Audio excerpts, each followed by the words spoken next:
איפה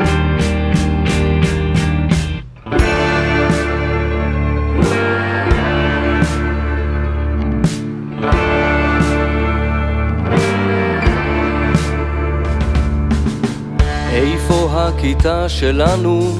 אדם גר בתל אביב ומנסה לחיות ישר גם בזמנים קשים. איפה הכיתה שלנו? דוד מתקשר מטוקיו, יש לו מועדון של פורנו. הוא אומר הכסף טוב לו, אבל מה אני עושה פה? קטיה אזרחית קנדית ואומרים היא משגשגת, מייעצת בנדלנים, רני מתרגל לפריז. דורי מסתדר בקושי, כבר נולד לו השלישי, התייאש מאוד מכל האדישות סביב.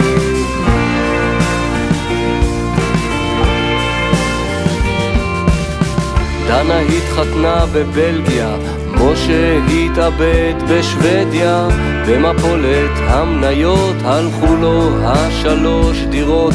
גלים נושאים את שמו של ז'ניה, קינאתי בו רופא מצליח, אבל עכשיו אני יודע, אח שלו מת ברפיח.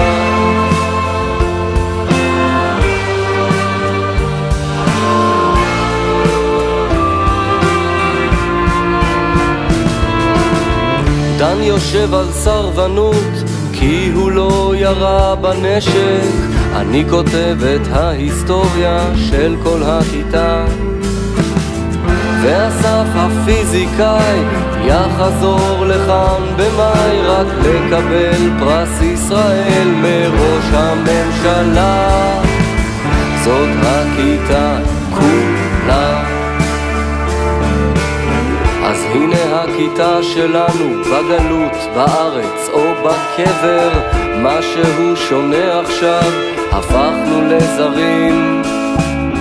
הנה הכיתה שלנו, מתבגרת, מתגברת. לא כאב לי כשגירלתי את פצעי הנעורים.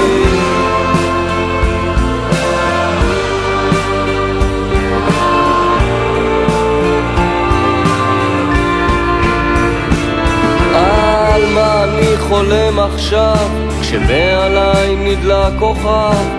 לא מזהה את הפנים, רק את הילדים בפנים. על השכם הם תופחים אבל אף אחד לא צועק אחי, בוא תשחק איתי בסוף יום לימודים.